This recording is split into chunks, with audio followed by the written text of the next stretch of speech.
So good evening, everyone. This is Himanshu Sharma from CSE third year Ujjain engineering college.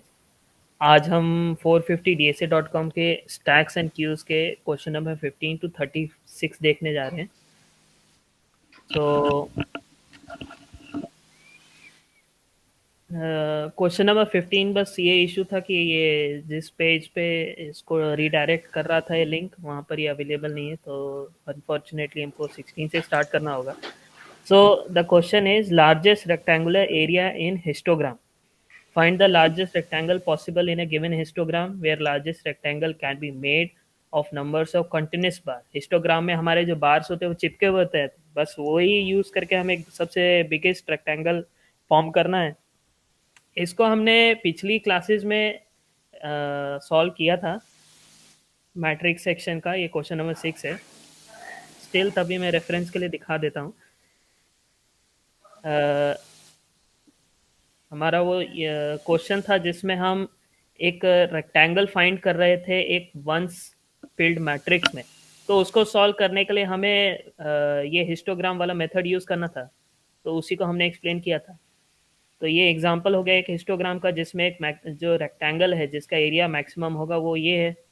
इसकी यही property थी कि ये अगर मैक्सिमम रेक्टेंगल फॉर्म करता है तो एक बार को, एक जैसे ये वाली बार है जिसका हाइट 2 है, इस बार को फुल्ली इंक्लूड करेगा। तो इसी प्रॉपर्टी का यूज़ करके हमने इसको सॉल्व किया था।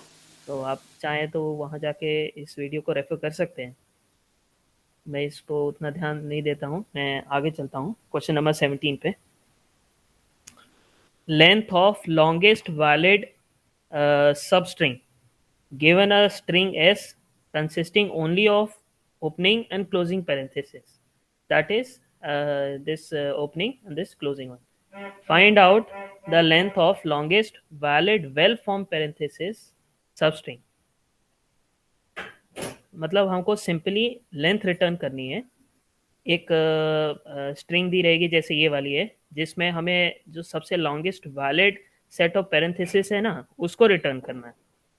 तो हमने सिंपली क्या किया कि सिंपल स्टैक का यूज़ किया, क्योंकि जब पेरेंथेसिस जनरेट होती हैं तो वो स्टैक का यूज़ करके हम उनको रिजॉल्व कर सकते हैं। जब तक हमारा जो स्टैक ऑपरेशन है मतलब ओपनिंग होगा तो हमारा डेप्थ बढ़ जाएगा। मतलब जो हमारा इंडेंटेशन का डेप्थ है, जैसे पहला ओपनिंग आया तो हमारे इंडेंटेशन का डेप्थ मतलब जो डेप्थ होगी वो 1+1 हो जाएगी यहाँ पर। और जैसे ही हमारा क्लोजिंग ब्रैकेट होता है तो हमारी डेप्थ एक घट जाएगी। डेप्थ का मतलब सिंपल यही है कि हम अभी पैरेंथेसिस लगाते हुए कितना डीप जा चुके हैं। बस हम डेप्थ का साइड बाय साइड काउंट रखेंगे।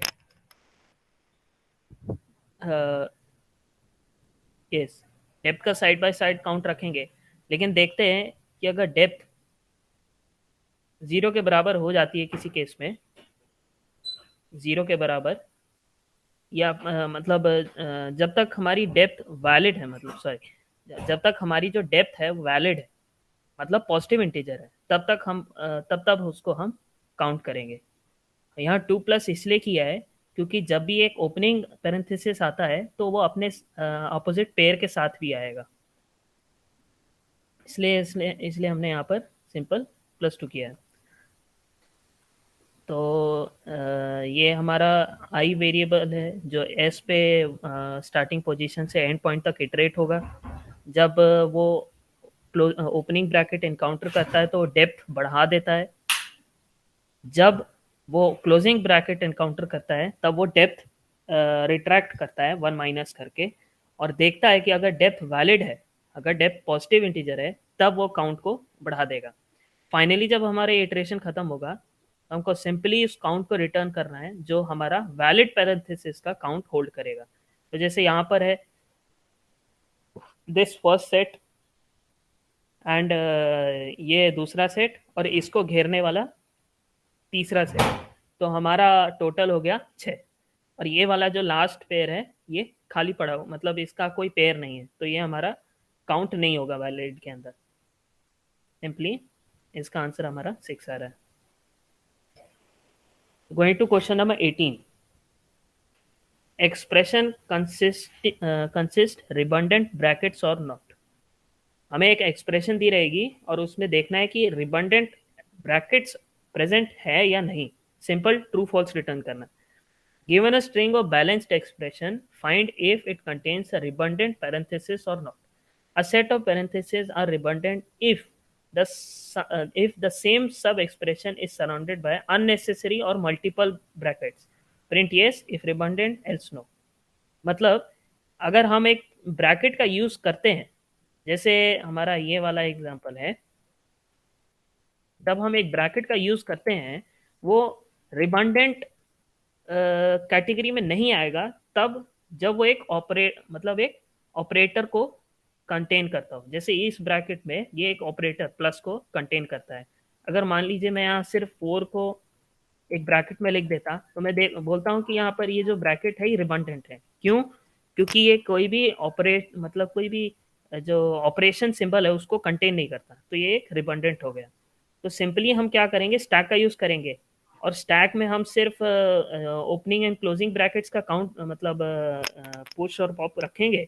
और जब हम ट्रैवर्स करते हैं लेफ्ट टू राइट तो ये ध्यान रखेंगे कि हर एक ओपनिंग ब्रैकेट एक ऑपरेटिंग जो सिंबल है, मतलब operator symbol plus minus multiply divide, इसको कंटेन करता ही हो। अगर नहीं करता तो हम उसको बोल देंगे कि ये रिडंडेंट है। तो हमने वही चीज़ यहाँ पर इम्प्लीमेंट की है। तो ब्रैकेट्स को हैंडल करने के लिए हमने एक स्टैक डिक्लेयर किया और हमारा जो आई है ये सप्लाइड स्ट्रिंग में इटरेट करेगा स्टार्टिंग पोजीशन से लास्ट पोजीशन तक। ठीक, हम देखते हैं कि अगर हमारा जो सिंबल है अगर वो क्लोजिंग ब्रैकेट है तो हम क्या करते हैं, एक टॉप इंस्टेंट रखते हैं और उसमें स्टैक का जो टॉप एलिमेंट है उसको रिट्रीव करेंगे। ठीक, और एक फ्लैग सेट करते हैं कि भाई अभी तक मुझे कोई ऑपरेटर मिला कि नहीं मिला। जब तक हमारा टॉप क्लोजिंग ब्रैकेट नहीं, मतलब ओपनिंग ब्रैकेट नहीं होता, जब तक हम कोई दूसरा ऑपरेशन नहीं खोल रहे हैं तब तक चेक करो कि यार ये टॉप कोई ऑपरेटर से कोइंसाइड कर रहा है क्या। अगर कोइंसाइड करता है तो हम सिंपली उसको फॉल्स स्टेट जो फ्लैग है उसमें फॉल्स स्टोर करेंगे। लेकिन अगर ये वाला जो इफ कंडीशन है कभी इनकाउंटर नहीं होता, मतलब इस ओपनिंग के बाद, मतलब ये वाला जब हम इस इटरेशन के अंदर घुस रहे होते हैं, अगर उसके दौरान उसे कभी भी कोई ऑपरेटिंग सिंबल नहीं दिखता है तो मतलब ये जो ब्रैकेट इनिशियलाइज होने वाला है ये रिडंडेंट है। तो सिंपली ये जो फॉल्स जो हम चेंज कर रहे हैं फ्लैग को, ये कभी चेंज होगा नहीं, ये ट्रू रहेगा।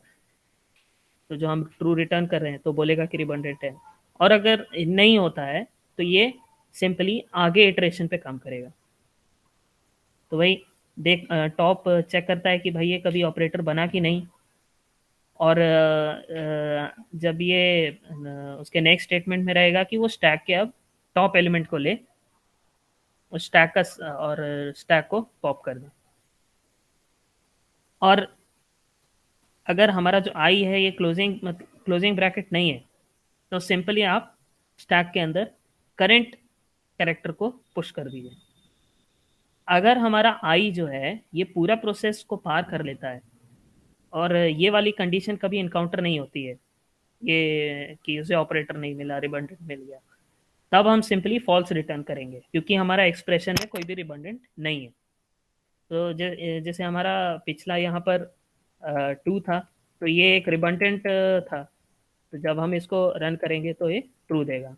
और जब हम इस रिडंडेंट को हटाते हैं और इसको भी हटाएंगे क्योंकि यहाँ पर भी ये रिडंडेंट है, ये हमारा फॉल्स देगा क्योंकि अब जितने भी ब्रैकेट बन रहे हैं वो सब एक ऑपरेटिंग सिंबल को कंटेन करते हैं। तो सिंपली हमारा ये वाला क्वेश्चन कंप्लीट होता है। Now question number 19, implement stack using queues, मतलब एक को दूसरे की मदद से इम्प्लीमेंट कीजिए। स्टैक को इम्प्लीमेंट करने के लिए हमें 2 क्यूज की जरूरत पड़ेगी। और हमारे हमारे पाइथन में क्यू लाइब्रेरी अवेलेबल है, तो उसका यूज़ करते हुए हम क्या करते हैं कि जब हम हमारा जो ऑब्जेक्ट है जब डिक्लेयर होता है तो उसके पास 2 इंटरनल क्यूज होंगी, Q1 एंड Q2, हमारे स्टैक को इम्प्लीमेंट करने के लिए। ठीक, और वो करंट साइज, मतलब अभी तक का जो स्टैक डेवलप हुआ है इसका साइज कितना है। ठीक। और जब हम स्टैक बना रहे हैं तो उसमें सिंपल उसका पुश और पॉप फंक्शन होंगे। तो हमारा जो पुश फंक्शन है उसको हम सप्लाई करते हैं कि भाई आपको कौन सा वैल्यू पुश करना है स्टैक के अंदर। तो वो जब वैल्यू पास की जाती है तो वो अपनी करंट साइज को +1 से इंक्रीज करेगा। और क्या करेगा, जो Q2 है उसमें NQ करेगा, मतलब क्यू ऑपरेशन वाला जो NQ है अ, उसको यूज करके वैल्यू को पुट करेगा। लेकिन अभी हमने स्टैक के अंदर NQ किया है, मतलब जैसे अभी 1 2 3, मतलब ये हमारा हाइपोथेटिकल स्टैक है। अब जब हम इसमें नई वैल्यू डालेंगे 4, ठीक, मतलब हमारा जो, सॉरी, ऐसा रहेगा। तो अब जब हम इसमें स्टैक ऑपरेशन वाला अपना जो एनक्यू करेंगे, इसमें जो ये जो पुट फंक्शन है ये यहाँ पर पुट कर देगा। लेकिन हमको ये ऑपरेट नहीं करना है, हमको ऑपरेट करना है ये। तो सिंपली क्या करेगा, वो दूसरी क्यू में तब तक चीज़ों को शिफ्ट करेगा जब तक मेरे पास जगह अवेलेबल ना हो उसको ऑपरेट दूसरे जो, मतलब सिंपली क्या कर रहे हैं, Q1 और Q2 हमारे पास है। हम Q2 के अंदर वैल्यू को पुट करते हैं, लेकिन उसका ऑर्डर हमारा सही नहीं है। तो हम क्या करते हैं, Q2 की जितनी भी वैल्यूज़ हैं Q1 के अंदर पुश करते हैं, तब तक जब तक Q1 जो जो Q1 है वो एम्प्टी ना हो जाए। जैसे ही वो एम्प्टी होता है तो हम सिंपली उन चीज़ों को स्वैप कर देते हैं, दोनों क्यूज़ को स्वैप कर देना है। तो स्वैप करने के बाद जो हमारा स्टैक का जो पुश फंक्शन होता है उसको हम इम्प्लीमेंट कर पाते हैं just by using the queues enqueue function.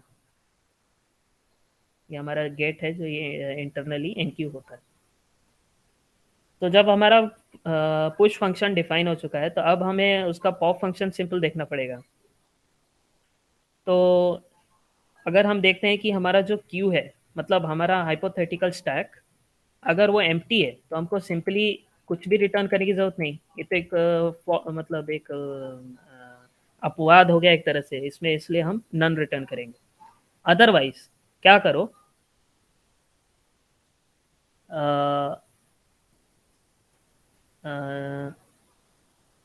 Yes, otherwise आप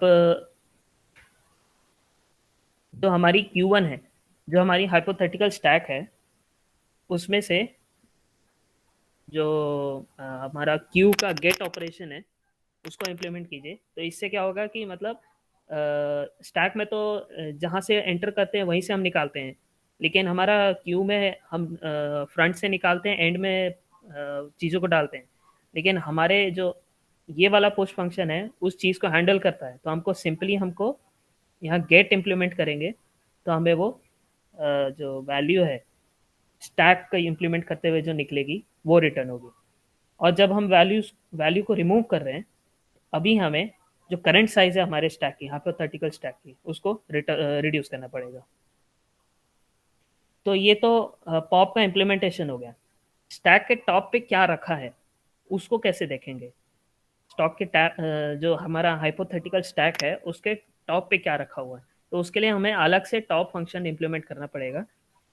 तो हम देखते हैं कि अगर Q1 एम्प्टी है -1, जो मतलब ये वाला केस था, उसको हम यहाँ पर इम्प्लीमेंट करेंगे, क्योंकि हम टॉप का यूज़ करके हम चीज़ों को देखने वाले हैं। जैसे यहाँ पर हम देख रहे हैं ना कि पुश किया, टॉप का यूज़ करके वैल्यू को देख रहे हैं। तो इसलिए अगर हमारा जो हाइपोथेटिकल स्टैक है वो एम्प्टी है तो जस्ट रिटर्न -1। अदरवाइज आप Q1 के जो Q1 क्यू है उसका टॉप एलिमेंट लीजिए।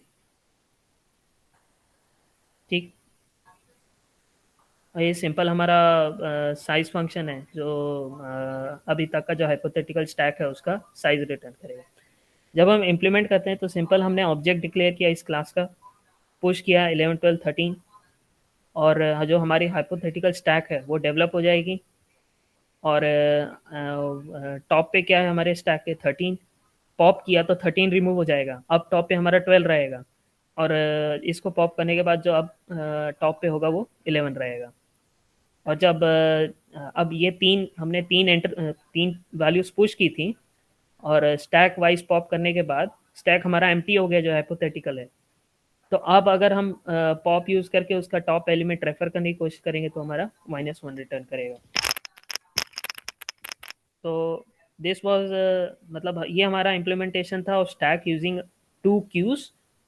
और हमारी जो क्यूज हैं वो पाइथन लाइब्रेरी में अवेलेबल है, उनका यूज करके हमने किया है। So this question number 20, implementation stack of stack using D Q. D Q तो हमारा वही हो गया लिंक लिस्ट वाला इम्प्लीमेंटेशन। लिंक लिस्ट की हमने पहले भी वीडियोस बनाई है, उसका भी आप रेफर कर सकते हैं। तो हमको ये जो इम्प्लीमेंटेशन है ये क्यू का, इसको सिंपली हमें डबली लिंक लिस्ट में ट्रांसफर करना है। जो आई गेस उदेश ने डिस्कस किया है बहुत डिटेल में, तो आप उसको रेफर करके डबली लिंक लिस्ट का इम्प्लीमेंटेशन बना सकते हैं। और सिंपल उस डबली लिंक इम्प्लीमेंटेशन को इस जो पुश एंड पॉप फंक्शन है और टॉप फंक्शन है, इसमें आप उसको इम्प्लीमेंट मतलब यूज करके परफॉर्म कर सकते हैं। सो next is question number 21, stack permutation. Check if array is stack permutation of other. A stack permutation is a permutation of object in a given input queue, which is done by transferring elements from input queue to output queue with the help of a stack and built-in push and pop function. With well-defined rules are only dequeue from input queue, use inbuilt pop function and push function in a single stack. Stack and input queue must be empty at the end, only in queue to output queue। मतलब हमें क्या करना है कि हमें एक input stream दी रहेगी numbers की, जैसे 1 2 3। जैसे टर्मिनल में हम एंटर कर रहे हैं उस तरह से अज्यूम कीजिए कि हमने 1 2 3 एंटर किया, और हमको चेक करना है कि ये जो हमने एंटर किया है, can this be made into this just by using a stack. मतलब स्टैक में हम क्या कर सकते हैं, हम दो ऑपरेशन कर सकते हैं। वैल्यू आई तो हम आइदर पुश करेंगे, और आउटपुट में चाहे तो अभी मैंने पॉप कर दिया तो आउटपुट में 1 दिखेगा। और अब वैल्यू आई 2, मैं बोलता हूँ कि मैं अभी पॉप नहीं करूँगा, तो मैं अगली वैल्यू पे पॉप करूँगा। 3 आया तो मैंने स्टैक में 3 एंटर किया, और अब मैंने पॉप किया 3, और ये रिमूव हो गया। और मैंने अब बोला कि अब 2 को पॉप कर देता हूँ, 2। तो मैंने सिंपली स्टैक का यूज़ करके जो इनपुट स्ट्रीम है 1 2 3 का, उसको 1 3 2 में कन्वर्ट कर दिया। इसी तरह से अगर मेरे पास 1 2 आ रहा है इनपुट स्ट्रीम में अभी, तो मैं बोलता हूँ कि 1 2 को तो मैंने पुश कर दिया, तो अभी मैं तुरंत ही 2 को आउटपुट में दिखा देता हूँ, फिर 1 को दिखा दूंगा, तो मेरा जो स्टैक है वो एम्प्टी हो गया। और इनपुट स्ट्रीम से अब जो वैल्यू आएगी स्टैक के अंदर 3 होगी, और इसको मैंने तुरंत ही आउटपुट पे दिखा दिया, तो ये हो जाएगा 2 1 3। तो देख सकते हैं कि ये वाला जो इनपुट स्ट्रीम है, simply just by using stack push and pop function, मैं इस फॉर्म में उसको ट्रांसलेट कर सकता हूँ। मतलब दिस इनपुट स्ट्रीम, मतलब इस इनपुट स्ट्रीम का ये जो अरे रिप्रेजेंटेशन है, ये स्टैक परम्यूटेशन है। तो इसको इम्प्लीमेंट करने के लिए हम क्या करते हैं, हम एक इंडेक्स आईडीएक्स, मतलब इंडेक्स को रखने के लिए हम आईडीएक्स वेरिएबल डिक्लेयर करते हैं। और स्टैक, जो हम स्टैक यूज़ करेंगे चीज़ों को इधर उधर करने के लिए, उसको डिक्लेयर किया। इसको इनिशियलाइज किया मैंने इनपुट स्ट्रीम के पहले वैल्यू से, जो हमको इनपुट स्ट्रीम मिलेगी उसके पहले वैल्यू से डिफाइन किया। और जब मैं इनपुट स्ट्रीम का एक पहला वैल्यू ले रहा हूँ, तो मुझे इनपुट स्ट्रीम को अब इनपुट स्ट्रीम में से वो वैल्यू हटानी पड़ेगी, तो मैंने वहाँ सिंपली स्लाइसिंग से हटा दिया। तब मुझे क्या करना है, जब तक मेरा आईडीएक्स मतलब इंडेक्स अरे के लेंथ तक कवर नहीं हो रहा, मतलब जो आईडीएक्स है इस अरे पे पूरी तरह से परम्यूटेट नहीं हुआ अभी तक, तो आईडीएक्स 0 1 2 3 तक जब तक नहीं गया इसमें, तब तक क्या करो, check if stack length is 0। अगर स्टैक 0 मतलब स्टैक की लेंथ 0 है, तो भाई मतलब मुझे उसमें वैल्यू डालनी पड़ेगी आगे ऑपरेशंस के लिए। तो सिंपली मैंने स्टैक अपेंड इनपुट स्ट्रीम के टॉप एलिमेंट, और इनपुट स्ट्रीम को उस हिसाब से मैंने स्लाइस कर दिया, क्योंकि मैंने उसका टॉप एलिमेंट यूज़ कर लिया। लेकिन देखो कि स्टैक का टॉप एलिमेंट, अगर जो स्टैक है वो लेंथ 0 नहीं है, तो check if stack top top element is equal to arrays element at this particular index. मतलब स्टैक के टॉप पे, जैसे हमारा जो स्टैक है, अज्यूम कीजिए जैसे 1 2 है अभी स्टैक, और हमारा I D X is at 0, और अरे पे यहाँ पर दिखेगा वो, जब तक ये स्टैक का जो top element I D x के इसके बराबर ना हो जाए, तब तक आप चीज़ों को पुश करते जाइए स्टैक में। लेकिन अगर स्टैक का टॉप एलिमेंट इसके बराबर हो जाता है आई डी एक्स पे जो पॉइंट कर रहा है, तो यू सिंपली पॉप। पॉप करने के बाद उस पर्टिकुलर वैल्यू को आप आउटपुट स्ट्रीम में दिखा दो। और जब ये करते हैं आप, जैसे हमने यहाँ पर किया कि प्रिंट स्टैक का जो एलिमेंट है जो मैच हुआ उसको पॉप कर दो, और जो आपका आई डी एक्स है उसको +1 कर दीजिए, मतलब हम अब अगले पे मूव कर गए। तो आई डी एक्स अब यहाँ पर आ जाएगा, और स्टैक का टॉप एलिमेंट इज दिस। तो हम देख सकते हैं कि आई डी एक्स पे जो वैल्यू है और स्टैक पे जो वैल्यू है वो हमारा सेम हो गया, तो हम सिंपली इसको पॉप कर देंगे और आउटपुट स्ट्रीम में दिखा देंगे। अब ये करते वक्त हमारा आई डी एक्स अब 3 पे आ जाएगा। आई डी एक्स 3 पे आ गया, तो अब इनपुट स्ट्रीम पे से मैंने अब 3 यूज़ किया, क्योंकि मैं अब इनपुट स्ट्रीम को स्लाइस कर रहा हूँ ना, तो चीज़ें हमेशा फ्रंट पे आएंगी। तो अब इनपुट स्ट्रीम में मैंने 3 देखा, और स्टैक में मैंने पुश किया 3 में, कंपेयर करता हूँ आई डी एक्स पे जो वैल्यू है 3 से, तो वो इक्वल हो गया। तो अब सिंपली मैं इसको पॉप करके आउटपुट स्ट्रीम में दिखा देता हूँ। तो वही चीज़ हमने की कि अगर स्टैक का टॉप एलिमेंट अरे पे आई डी एक्स इंडेक्स पे जो एलिमेंट है उससे मैच कर रहा है, तो सिंपली स्टैक के टॉप एलिमेंट को आप आउटपुट स्ट्रीम पे दिखा दो और आई डी एक्स वैल्यू को +1। लेकिन अगर ये वाला केस कभी एनकाउंटर नहीं हुआ, तब क्या करो, स्टैक पे स्टैक पे इनपुट स्ट्रीम का टॉप एलिमेंट इंसर्ट करो, और इनपुट स्ट्रीम का उस हिसाब से साइज रिड्यूस कर दो। और अगर इनपुट स्ट्रीम का साइज 0 है, मतलब इनपुट स्ट्रीम अब खाली होगी, जैसे यहाँ पर हमारा अब 2 1 3 कंप्लीट हो गया, तो और इनपुट स्ट्रीम की लेंथ 0 चली, फॉल्स, रिटर्न फॉल्स। जब हमारा ये पूरा इटरेशन ख़त्म होता है, तो मतलब जब पूरा इटरेशन ख़त्म हो चुका है, तो इसका मतलब हमने जो इनपुट स्ट्रीम है उसको इस अरे में कन्वर्ट कर चुके हैं। लेकिन अगर मान लीजिए यहाँ पर एक्स्ट्रा 4 होता, और बोलते हैं कि भाई इसका देखो, मतलब एक्स्ट्रा तो नहीं डाल सकते हम इसी को चेंज कर सकते हैं। तो मान लीजिए हमने ये बोला कि can you convert this array to this permutation but just by using stack. तो अगर जब ये कन्वर्ट नहीं हो सकता, तो हमारा स्टैक वो नॉन एम्प्टी रहेगा, और इनपुट स्ट्रीम भी अभी ख़त्म नहीं हुई है। मतलब इनपुट स्ट्रीम ख़त्म हो जाएगी और स्टैक एम्प्टी नहीं रहेगा, तो मतलब हमें पता चल जाएगा कि हम इस फॉर्म में कन्वर्ट नहीं कर सकते। तो वही चीज़ हमने की यहाँ पे। हम देखते हैं कि भाई स्टैक एम्प्टी नहीं है, और जो इनपुट स्ट्रीम है वो खाली हो चुकी है, तो मतलब मैं अब इसको कन्वर्ट नहीं कर सकता, तो मैं सिंपली रिटर्न फॉल्स कर दूंगा। लेकिन अगर ये कंडीशन कभी आइडेंटिफाई नहीं होती है इसमें, तो मतलब जो इनपुट हमारा जो अरे है इसको हम इस रिप्रेजेंटेशन में दिखा सकते हैं, तो हम रिटर्न करेंगे ट्रू। तो सिंपली ये वाला जो क्वेश्चन है जिसमें हम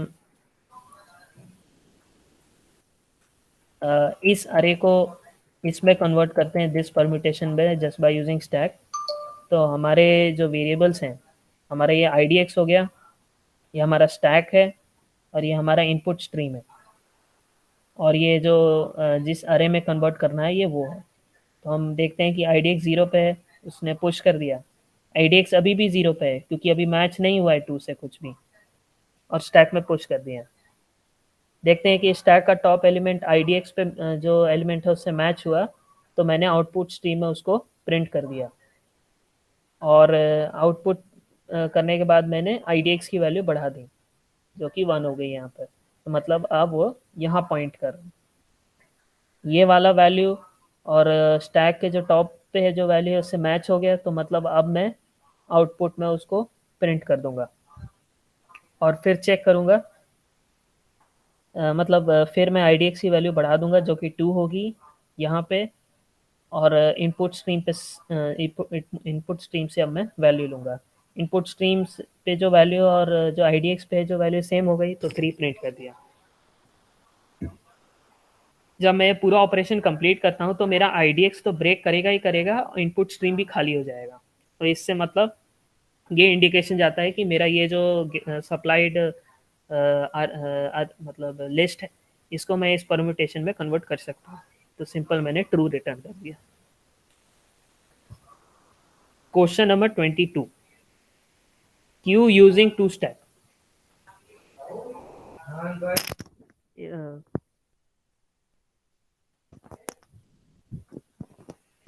Implement a queue using two stacks S1 and S2. A queue is of two types. मतलब a queue with this name mean pushing X into a queue. A queue of this type means pop element from the queue and print the popped element. तो हम क्या करते हैं, जो हमारा object रहेगा उसके पास अपनी इंटरनल दो स्टैक्स होंगी इम्प्लीमेंट करने के लिए, और जो हमारा जो हाइपोथेटिकल क्यू होगा हम एस वन में स्टोर करेंगे। तो एस वन में स्टोर करने से जब अब हमें प्रिंट करने की ज़रूरत पड़ेगी तो हम सिंपल एस वन को प्रिंट करेंगे। तो हमारा जो पुश फंक्शन है उसमें हमने जो कॉम्प्लिकेशन है वो पॉप पे रखी। तो पुश फंक्शन में हमको सिंपल एस वन में अपेंड करना है, अपेंड कर दिया। तो जब हम पॉप चाहेंगे तो हमें अब स्टैक के जो एंड पे रखा है ना वैल्यू वो चाहिए, ना कि लीफो करना है हमें, लास्ट इन फर्स्ट आउट वो तो नहीं करना। जो स्टैक के एकदम डेप्थ में रखा है उस वैल्यू को हमको रिटर्न करना है। मतलब जैसे अज्यूम कीजिए वन टू थ्री फोर, और स्टैक का जो टॉप है यहाँ, मतलब स्टैक का जो मतलब एंड है, मतलब यहीं से हम वैल्यू डालेंगे यहीं से निकालेंगे ना, ये है। तो मैंने फोर पुश कर दिया सिंपल रूल का यूज़ करके। अब मैं चाहता हूँ मुझे इस हाइपोथेटिकल क्यू पे से मुझे अब गेट करना है, तो मुझे अब वन चाहिए, वन। तो मैं क्या करता हूँ, जो ये जो हिस्सा है टू थ्री फोर का, इसको मैं पॉप करता हूँ और उसी के साथ में दूसरे स्टैक में पुश करते जाऊंगा। मतलब इसको उठाया यहाँ रख दिया। तो जब मैं ये करता हूँ तो मेरे पास जो स्टैक का जो लेंथ है वो वन हो जाएगा। स्टैक का लेंथ वन होने का मतलब मेरे को अब जो वैल्यू रिटर्न करनी है क्यू फंक्शन से वो मिल गई। तो मैं सिंपल इसको रिटर्न कर देता हूँ और मेरा जो एस वन है वो एम्प्टी हो जाएगा। तो अब मैं क्या करूँगा, इस क्यू में से मतलब इस स्टैक में से चीज़ों को पॉप करूँगा और उसके अंदर मैं पुश करते जाऊँगा। तो टू थ्री फोर, और ये हमारा एम्प्टी हो गया। तो सिंपल हमने क्यू ऑपरेशन इंप्लीमेंट कर दिया just by using two stack. तो ये जो डेमोन्स्ट्रेशन दिया उसी का हमको इम्प्लीमेंटेशन देना है। तो हमारा एक मतलब एक केस रहेगा वैलिडिटी चेक करने के लिए, भाई देख लो कि यार लेंथ ज़ीरो तो नहीं है। अगर लेंथ ज़ीरो हो गई तो सिंपली नन रिटर्न कर दो। अदरवाइज अदरवाइज आप तब तक दूसरी स्टैक में पहली स्टैक को ट्रांसफ़र कीजिए जब तक पहली स्टैक की लेंथ वन ना हो जाए। और जैसी ही वन होती है तो उस बचे हुए एलिमेंट को टेम्परेरी में स्टोर करो और उस स्टोर कर दो और रिटर्न और रिमूव कर दो। और जो हमने दूसरी स्टैक यूज़ की थी ट्रांसफ़र करने के लिए उसको वापस इसमें पॉप करके पुश कर दो एस वन में। और जब ये काम हो जाता है तो आप टेम्प रिटर्न कर दो। तो वही चीज़ हमने इम्प्लीमेंट की, ऑब्जेक्ट डिक्लेयर किया इस क्लास का, और हमने 3 वैल्यू पुश की, और जब हम प्रिंट करते हैं तो हमारा वो इस तरह से दिखेगा 12, 13 एंड 14। और जब हम पॉप करते हैं तो 12 रिटर्न हो जाएगा, 12 रिटर्न हो गया, और हमारा स्टैक में बचेगा सिर्फ 13, 14, जो कि हमने प्रिंट करके देखा। अब हम जब दो वैल्यूज़ को पॉप कर देंगे तो हमारा एम्प्टी हो जाएगा, लेकिन और अब हम अगर प्रिंट करने की कोशिश करेंगे तो वह नन रिटर्न करेगा, जो कि हमारा ये टेस्ट केस था, मतलब ये जो हमारा एक एक्सट्रीम केस था हैंडल करने वाला, वो काम कर रहा है। हमने क्यू इम्प्लीमेंट किया just by using 2 stacks. So now मैं क्वेश्चन नंबर 23 नेक्स्ट क्लास में देखूंगा। तो going to question number 24, circular queue. Circular queue using a linear array. हमको एक अरे दी रहेगी फिक्स लेंथ की, उसका यूज करके हमें एक सर्कुलर क्यू का इम्प्लीमेंटेशन करना है। मतलब हमारा सर्कुलर सर्कुलर क्यू का तो हमने उसके बारे में पढ़ा ही है, बस यहाँ पर हमको इम्प्लीमेंटेशन देखना है। तो हम जब ऑब्जेक्ट डिक्लेयर करते हैं तो उसके पास दो मतलब दो चीज़ें रहेंगी, एक तो फ्रंट इंडेक्स होल्डर और एंड इंडेक्स होल्डर। और हम सर्कुलर क्यू का यूज़ करते हैं तो हमारे पास जो एक स्टोरेज प्लेस है वो वेस्ट होती है, इसका हमें ध्यान रखना होता है। अगर हम एक सर्कुलर क्यू बनाते हैं ऑफ साइज 10, तो हम इसका सिर्फ 9 स्पेसेस का यूज़ कर पाएंगे, लास्ट का हम नहीं कर पाते हैं। इसका ये बस एक पॉइंट है, इसका ध्यान रखो। हाँ, तो सर्कुलर क्यू इम्प्लीमेंट करने के लिए हमारे पास दो इंपॉर्टेंट है, front index holder and index holder. और ये दोनों काम करेंगे इस अरे के ऊपर, जो हमारा सप्लाई मतलब अरे है और फिक्स्ड इस साइज। तो मैंने तो यहाँ पर इसको -1 से इनिशियलाइज किया है ताकि मुझे ये अरे मिल जाए, वरना पाइथन में तो ये डायनेमिक रहता है, तो मैं इसलिए मुझे -1 से इनिशियलाइज करना पड़ा इसको। और करंट साइज को स्टोर करने के लिए मैं एक साइज वेरिएबल में, नहीं मतलब जो इसका लिमिटिंग साइज है उसको स्टोर करने के लिए हम एक साइज वेरिएबल डिक्लेयर करते हैं। तो अब हमें एनक्यू करना है। एनक्यू करने का सिंपल सा फॉर्मूला है कि हम तो एंड से चीज़ों को क्यू में रखेंगे, तो क्यू का एंड +1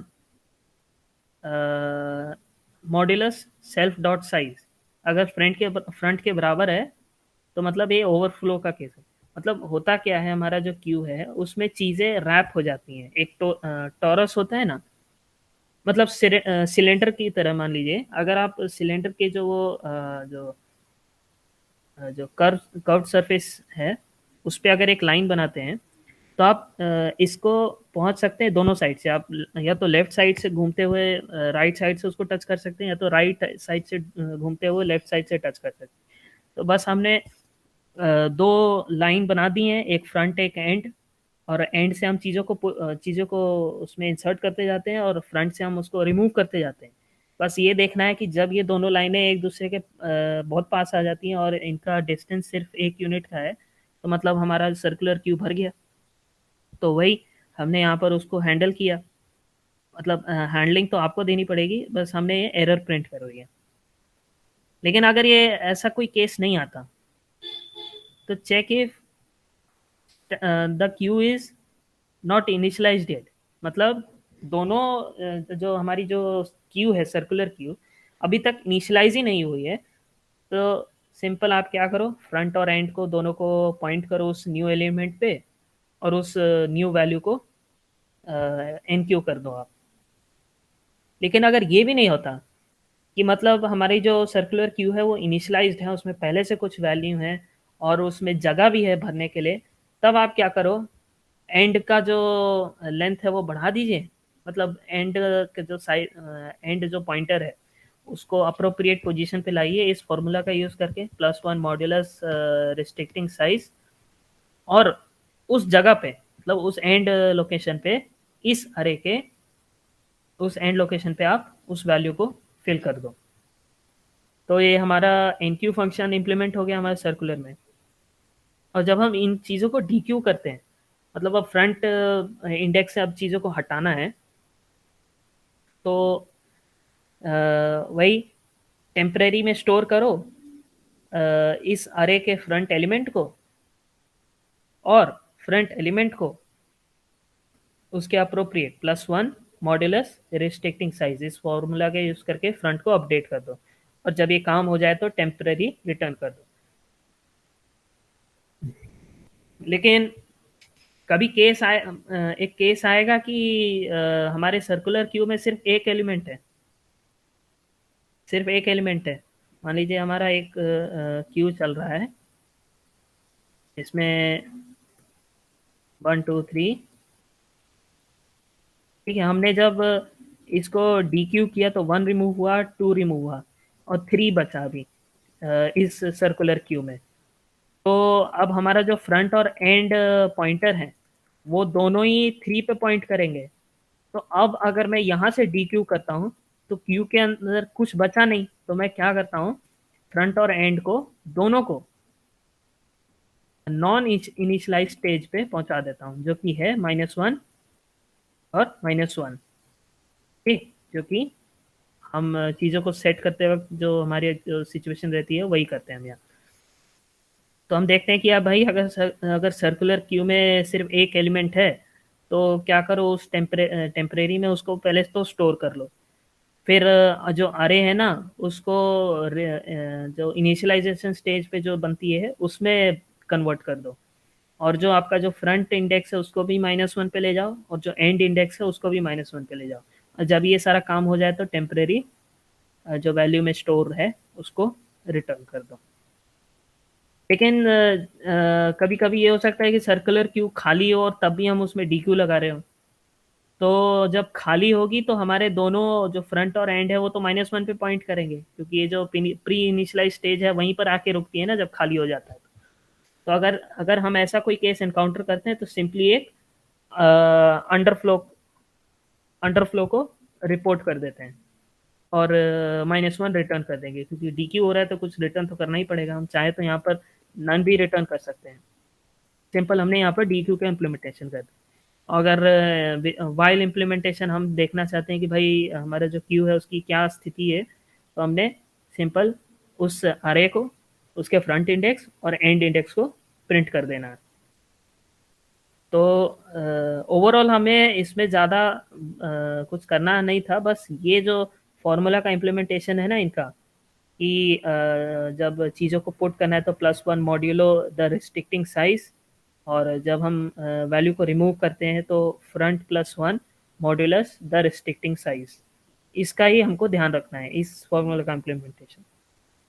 तो मतलब जैसे हम यहाँ पर देखिए, तो हमने जब इस ऑब्जेक्ट को डिक्लेयर किया, इसका रिस्ट्रिक्टिंग साइज था 3, हमारी जो सर्कुलर क्यू है उसका साइज 3 रहेगा। तो जब हम उसमें एनक्यू करते हैं 12 13 एंड 14 15, 15 मतलब 3 से ज़्यादा मैं पुश करने लगा हूँ, तो यहाँ पर ओवरफ्लो हो गया, तो वो उस एरर को रिपोर्ट कर देगा, ठीक। तो हमारा जब जो वैलिड क्यू होगा, वैल्यूज़ क्यू के अंदर होंगी 12 13 14 जो कि है यहाँ पर, और हमारा जो फ्रंट इंडेक्स है, फ्रंट इंडेक्स 0 पे पॉइंट करेगा, एंड इंडेक्स 2 पे पॉइंट करेगा, 0 1 2 14 पे, ठीक है। तो इस तरह से हमने इसको इम्प्लीमेंट कर दिया।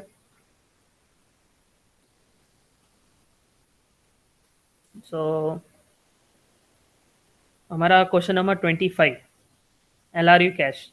आई गेस हमने ये पिछली क्लास में डिस्कस किया था, तभी मैं बता देता हूँ। इसमें हम चीज़ों को उनके लीस्ट, हम चीज़ों को कैश करते हैं। कैश करने का मतलब एक छोटी सी रैंडम मतलब एक स्टोरेज है जिसका साइज़ छोटा है, लेकिन उसमें वो वैल्यूज़ हैं जो तुरंत एक्सेस करने की ज़रूरत पड़ सकती है। मतलब जैसे हमारा कंप्यूटर में रहता है ना कि कुछ वैल्यूज़ हैं जो एक पर्टिकुलर मेमोरी एड्रेस पे हैं।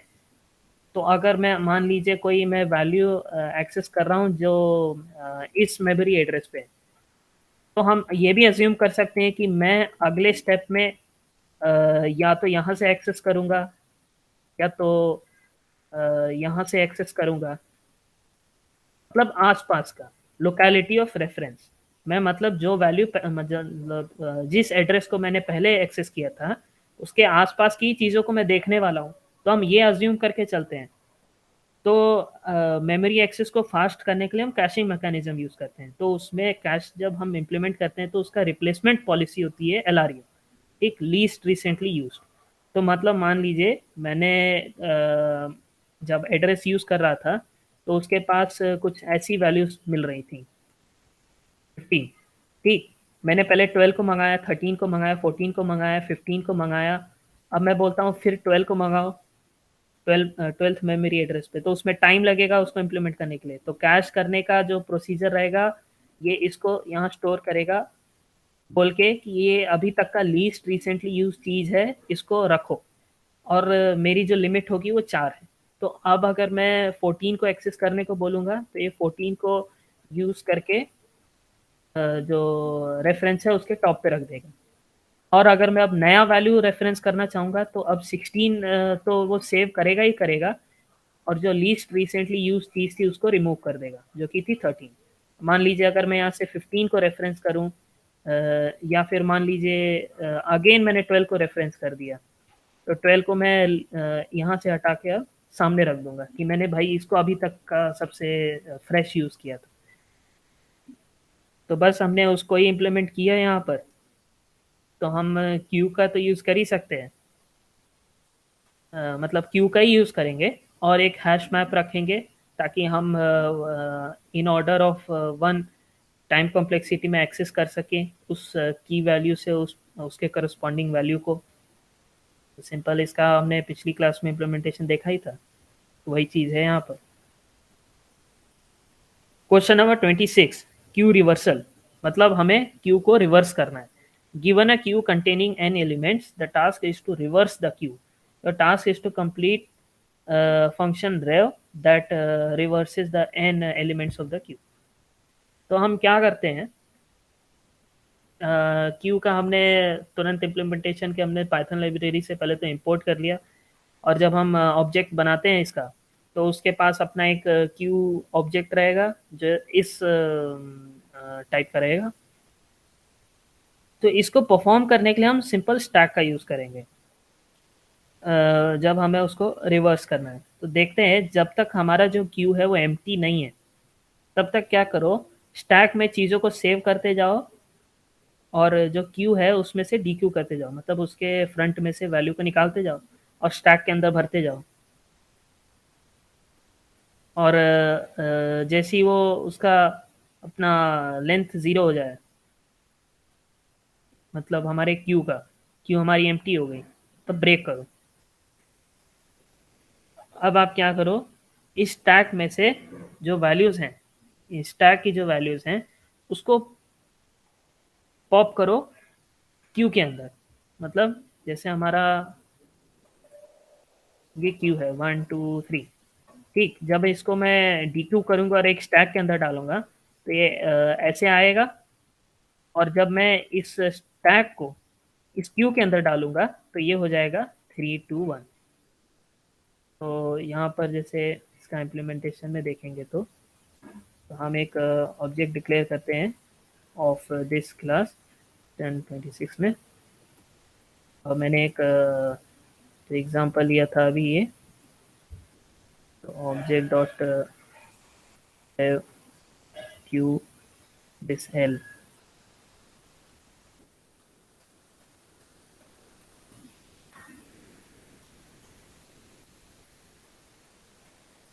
मतलब हमें इस क्यू को भी डिफाइन करना पड़ेगा। तो हम क्या कर सकते हैं, इसका जो क्यू और जो पुट फंक्शन है उसकी फंक्शनैलिटी हम यहाँ पर रैप कर सकते हैं। मतलब एज आप प्रैक्टिस भी कर सकते हैं, हमको बस यहाँ करना है, एक फंक्शन बनाना है एन क्यू, जो कि हमारा जो वैल्यू रहेगा। और ये सिंपल, ज़्यादा कुछ है नहीं, इसको ये बस self dot Q dot get, मतलब sorry dot put this value. मतलब ये एक तरह से रैपर फंक्शन है इस पुट के ऊपर। ठीक है, तो ये सिंपल जो इसकी जो क्यू है उसमें ये वैल्यू को पुट करेगा। और इसके ही साथ आप डी क्यू फंक्शन भी बना दीजिए, और उसका इम्प्लीमेंट करते हुए जो हमारी क्यू बनेगी उसका सिंपल आप यूज़ करके जब ये प्रोसेस में पास करेंगे तो रिवर्स हो जाएगी। क्योंकि अभी तो ये वाली क्यू इनिशियलाइज नहीं है, और इसको इनिशियलाइज करने का अभी उतना मेथड हमारे पास अवेलेबल नहीं है, तो इसीलिए इसको मैं आगे देखेंगे। लेकिन ये जो इम्प्लीमेंटेशन है ये पर्टिकुलरली वर्क करेगा तब जब हमारे पास ये जो क्यू है ये वेल डिफाइंड हो एक प्रोसेस के through. So question number 27, reverse the first k elements of a queue. Given a integer k and a queue of integers, we need to reverse the order of first k elements of the queue, leaving the other elements in the same relative order. मतलब हमें एक Q दी रहेगी 12, 13, 14, 15, 16, 17, 18, और इसके हमको पहले तीन element को रिवर्स करना है, रिवर्स करना। तो इनका जो ऑर्डर हो जाएगा 14, 13, 12, और जो बाकी जो हमारा क्यू में एलिमेंट है वो उनका ऑर्डर वही रहेगा। तो इसको इम्प्लीमेंट करने का ये तरीका रहेगा कि हम एक स्टैक का यूज़ करेंगे, सिंपल स्टैक। और क्या करेंगे कि जब तक जब तक हमारा के ज़ीरो ना हो जाए तब तक क्या करो, स्टैक में इन वैल्यूज़ को अपेंड कर दे जाओ आफ्टर, जब आप डी क्यू इम्प्लीमेंट करते हो, जो कि डी क्यू हमारा जो उस क्यू में से वैल्यू को रिमूव करने के लिए स्टैक में पुश करते जाइए जब तक के ज़ीरो ना हो जाए। और जब आप देखते हैं कि के ज़ीरो हो गया तो स्टैक में से जो वैल्यू है उनको पॉप कीजिए और क्यू है उसमें इनक्यू कर दो। ठीक। तो अब जो हमारा जो ऑर्डर रहेगा, जैसे मान लीजिए इन दो प्रोसेस के बाद ये रहेगा 1, 2, 3, 4। मैंने बोला के की वैल्यू है 2, तो मैंने स्टैक के अंदर पुश किया 1, 2, और जो क्यू की स्थिति रहेगी वो होगी 3 एंड 4, 2 एंड 1। तो मतलब जो वैल्यू तो रिवर्स करनी थी वो तो ये हो गई, मेरे क्यू के लास्ट लास्ट में रहेंगी, और जो वैल्यूज का ऑर्डर सेम रखना वो मेरे अब आगे आ गई। तो मैं क्या करूँगा, टी टी टाइम्स, मतलब जब तक मेरा टी ज़ीरो ना हो जाए तब तक मैं क्यू में से चीज़ों को रिमूव करके उसी क्यू के अंदर डाल दूंगा। तो टी मैंने क्या कैलकुलेट किया कि भाई वो वैल्यूज जिनका ऑर्डर सेम रहेगा लेकिन जिनकी पोजीशन गलत हो गई है उनका काउंट कितना है, वो होगा इस क्यू का लेंथ माइनस के मतलब जिनको हमें रिवर्स करना है। तो हम उसको टी में स्टोर कर रहे हैं, तो वही। तो जैसे यहाँ पर हमारा के 2 था और हमारा साइज भी 2 है, साइज 4 है, तो टी हमारा हो जाएगा 2। तो मैं क्या करूँगा, ये जो इंटरमीडिएट हमारा जो क्यू है इसमें से दो एलिमेंट सामने के डी क्यू मतलब रिमूव करूँगा, और उन्हीं और उसी ऑर्डर में उसको पीछे लगा दूंगा। तो ये हमारा जो रिक्वायरमेंट है उसका इम्प्लीमेंटेशन हमने कंप्लीट कर दिया, सिंपल इन 3 स्टेप्स में। तो वही हमने यहाँ पर किया, हमने उस ऑब्जेक्ट को डिक्लेयर किया, उसके इंटरनल क्यू का हमने इनिशलाइज किया है, और उसको प्रिंट कर दिया तो वो हमको ऐसा दिखेगा। और हम first three elements of this Q को रिवर्स करते हैं तो वो कुछ इस तरह से देखेगा। लास्ट क्वेश्चन में जो हम बोल रहे थे कि ये वाले क्वेश्चन में इसमें हमारे पास डी क्यू और एन क्यू का भी फंक्शनैलिटी अवेलेबल नहीं है, तो वही चीज़ यहाँ पर एक तरह से हमने इम्प्लीमेंट किया। तो ऐसी रिक्वायरमेंट है पिछले क्वेश्चन की, इसका हमको ध्यान रखना है। तो question number 28, interleave first half of the Q with second half. मतलब इसका आपको ऊपर ही ऊपर बता देता हूँ, जो क्यू रहेगी क्यू इसमें जो इवन चीज़ें हैं, मतलब ये जो इवन इंडेक्स में 0, 2, 4, 6, इनको आगे रखना है, और जो ऑड इंडेक्स पे रहेंगी 1, 3, 5, इनको मतलब सेकेंड हाफ में रखना है इस क्यू में। तो मैं यहाँ पर क्या करता हूँ, सिंपल एक स्टैक डिक्लेयर करता हूँ, और स्टैक का मतलब स्टैक की तरह यूज़ नहीं होगा, ये मतलब एक तरह से क्यू की तरह यूज़ हो रहा है, क्योंकि आप यहाँ देख सकते हैं पॉप ज़ीरो मतलब you just return me the first top मतलब फ्रंट एलिमेंट। तो हमने उसकी क्यू की तरह यूज़ किया है। तो हम दरअसल करते क्या है यहाँ पर, हमने एक तरह से एक आने वाले जो डेटा है उसको हमने दो चीज़ों में डाइवर्ट कर दिया। तो जैसे 1, 2, 3, 4, 5 ये हमको मिल रहा है तो सप्लाई में, तो हम क्या करते हैं, इसको दो चैनल्स में डिवाइड करते हैं, इवन एंड ऑड। तो वो दो चैनल हो गई, दो क्यू। तो जो इवन है वो इस चैनल में जाएंगे, जो ऑड पोजीशन पे वो इस चैनल पे जाएंगे। तो 1 यहाँ पर आएगा, फिर 3 इधर आएगा, और 4 इधर आएगा। 3 इधर है, फिर 5 भी इधर आएगा। और देखते हैं कि हमारा जो इनपुट है वो पूरी तरह से चैनलाइज हो गया है। तो हम क्या करते हैं, इस क्यू में इस क्यू की वैल्यूज को जोड़ देते हैं, P4। हमने वो ऑब्जेक्टिव अचीव कर लिया इंटरलीविंग वाला, जो हमारा इवन इंडेक्स्ड वैल्यूज फ्रंट में, ऑड इंडेक्स्ड वैल्यूज लास्ट में। तो ये हमारा ऑब्जेक्टिव था, उसको हमने इस तरह से अचीव किया। तो हमने वही चीज़ इंप्लीमेंट की यहाँ पर, एक फ्लैग यूज़ किया है ताकि हम ऑड और इवन को आइडेंटिफाई कर सकें, और इंडेक्स हमारा है जो बताएगा कि हमने अभी तक कितने एलिमेंट पे ऑपरेट किया। तो चेक, अगर ये जो पर्टिकुलर इंडेक्स है ये इवन है तो इसको चैनल 1 में डाल दो, और अगर ऑड है तो वो स्टैक मतलब जो चैनल 2 है उसके अंदर डाल दो। ठीक। और जब ये पूरा दोनों चैनलाइज हो जाएं तो आप सिंपली क्या करो, स्टैक को खाली कर, मतलब स्टैक जो सॉरी ये जो क्यू है उसमें से उन चीज़ों को डी क्यू करते हुए जो ओरिजिनल हमारी जो क्यू है उसमें एन क्यू कर दीजिए। तो वही चीज़ हमने चैनलाइज करके हमने ये ऑब्जेक्टिव कवर कर लिया। So I guess this much is enough for today's class. बाकी के जो क्वेश्चन हैं वो हम नेक्स्ट में डिस्कस करेंगे।